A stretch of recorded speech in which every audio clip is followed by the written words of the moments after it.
Spike can barely speak. He keeps clutching me. I try to comfort him, but it seems so pointless. The whispers aren't whispers anymore. The wind isn't the wind anymore. I can't fall asleep. I can't close my eyes. I can't let it end. Not like this. I can't give up. Your Highness, this is the last written page of the journal. It is entirely in print. No other markings are found on future pages. I blinked, and Pinky was gone. Verity started to yell about eyes watching her in the screens. I couldn't hear them. She cried. She wanted me to make it stop. I can't. She wanted to wake up. I wanted to. Spike wouldn't say a word. I felt so cold, even with the light, and Spike clutching me tight. The lantern started to go out. I closed my eyes to form a light, and Verity wasn't there. It was quiet again. I did my best to comfort Spike. It felt so easy with the whispers gone. It was so easy to push him away into the dark. I had tried everything and it was worthless. I struggled and the chains became tighter. I tried to forget it and it just kept coming back. Why did I hope when there was none to begin with? The light is starting to flicker now. I can't tell if I'm giving in or just losing strength. The face is there, at the edge of the light. There are a lot of them. They're all the same. They're smiling. They look so happy. I want to be happy too. I can't keep fighting it. It's the truth, right? The end? No. A beginning? Yes, they're a beginning to a better path. If you could only see, you'd know. This is what she meant. It's so beautiful. I'm ready. It's the only choice I have left. All else failed.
To whom it may concern, what follows is an update on the status of the investigation into the disappearance of the entire citizenship of Ponyville.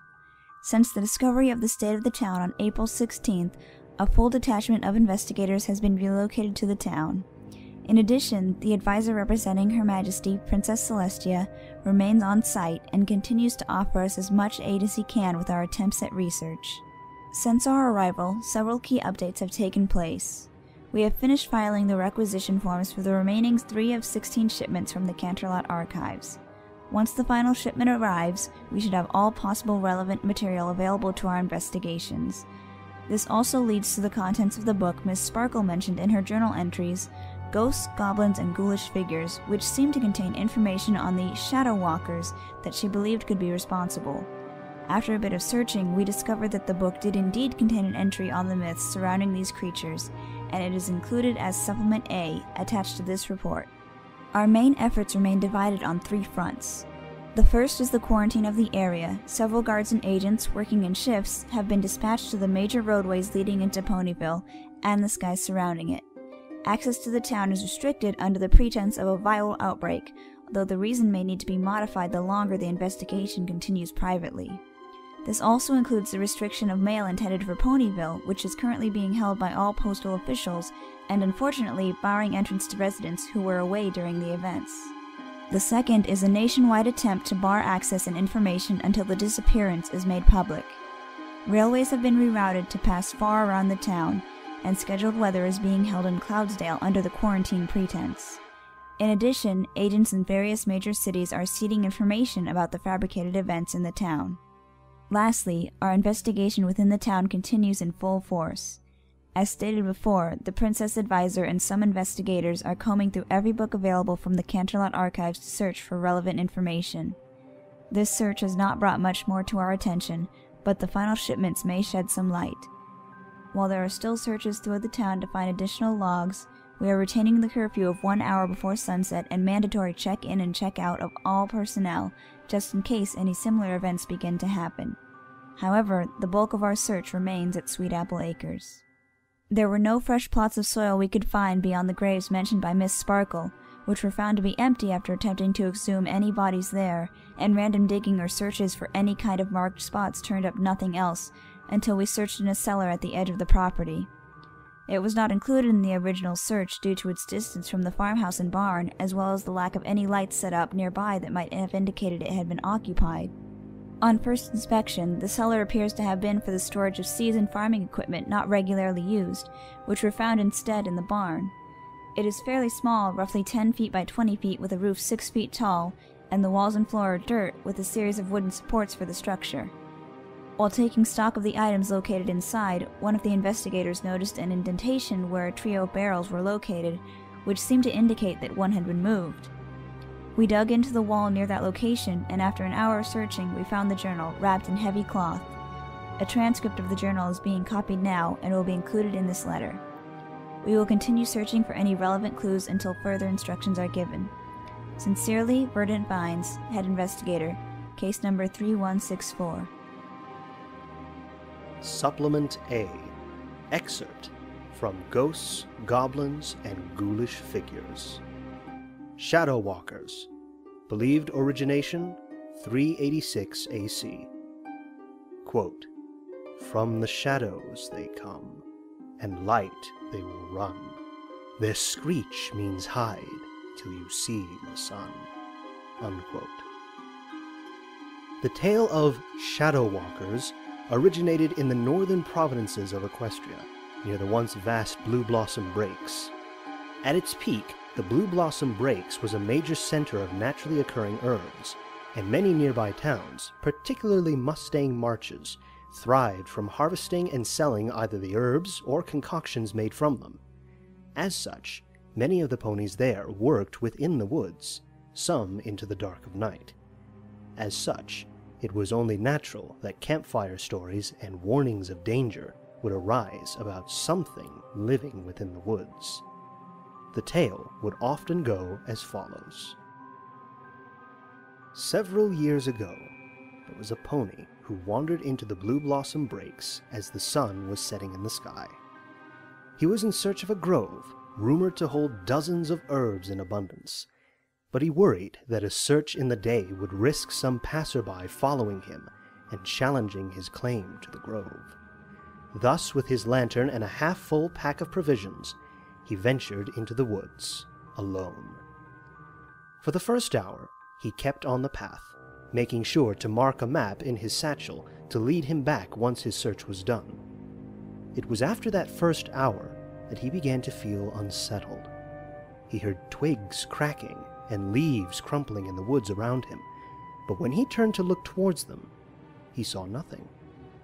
He dismissed the noises as critters, unconcerned with him, and pressed on. After the second hour, the noises had ceased, and he took a moment to rest.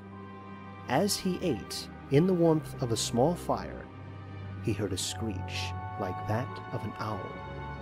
He tried to ignore it, until he heard another and another. With each screech, the noise became louder and louder, until it sounded like it was only a few feet away. He hid within the fire's light, feeling a shiver of fear run up his spine. But after minutes of waiting, he heard and saw nothing. Carefully, the pony extinguished the fire and continued on his way. With every dozen steps he made deeper into the woods, the pony's eyes darted from side to side, glancing at the barely lit brush and trees within his eyesight. Every minute or so, he would see some faint silhouette in the corner of his eye. But as he turned towards it, there was nothing. His pace quickened with each step, until he was galloping through the woods, not in search of the grove, but in search of escape. He fled in every direction he knew should lead him to the forest's edge, for what seemed like hours, but there was nothing except the endless forest. Before long he was exhausted, and his galloping slowed to a trot, and then to a crawl. The screeching began again, slowly coming closer and closer, accompanied by a strong wind that caused his lantern to flicker. The last thing he saw was the faint image of a four-legged beast at the edge of his lantern's light, before its flickering light went out. The myth still lives on as a campfire story in the northern parts of Equestria today, and while the Blue Blossom Breaks are not the bustling center of herb harvesting that they once were, rumors of mysterious noises within the forest deter any would-be harvesters to this day. The following is a letter that was attached to the official report filed by Verdant Vines. It was intended for the Chief Investigator White Clover, and upon her recommendation, a copy has been included with this report. Clover, I hope you're doing all right in Canterlot. I'm sure there's more work than I could imagine to handle there. I don't know how the attitude is, but everyone's a little on edge here, despite the curfews and check-ins. I can't go an hour in the day without hearing someone worrying about this happening over again, or that they'll wake up without the sun in the sky. It's all just silly superstition at this point, if you ask me, but I think everyone else's worry is starting to rub off on me. Don't forget us. I mean, it's crazy. How could an entire town disappear without a trace? No bodies, no trail out of town, no word from any other town, village, or city nearby? What's even worse is the rumors spreading around camp, and the pranks some pony must be pulling. Every pony keeps finding these faint, barely visible notes scrawled on the copies of the journal we have. I've even found some on my personal copy. They're all cryptic messages that don't seem to mean anything. I'm trying to track down whoever's responsible to correct their poor sense of humor, but I haven't had any luck. Don't ignore us. Then there's the ponies complaining about bad dreams and sleepless nights. It seems to be someone different every night, and they'll be barely awake to help the next day. I can't say I've had any, but you and I both know I've never had nightmares. We are reaching out. The worst thing is what Lantern said after finding that cellar.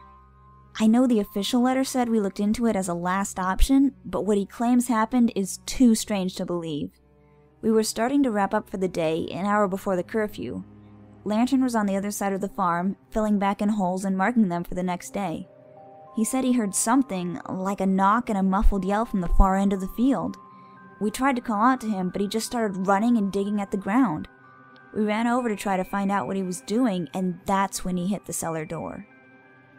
I could knock it up to a hunch, but he says he heard the noise and then just zoned out. He says the next thing he remembers was hitting the cellar door with his hoof, and us shouting at him. We marked it and came back the next morning, but Lantern had been up the whole night. He said he just couldn't sleep. Hopefully he can shake his nerves before they get the better of him. Good luck with everything on your end. We will not stay buried. Love, Vines.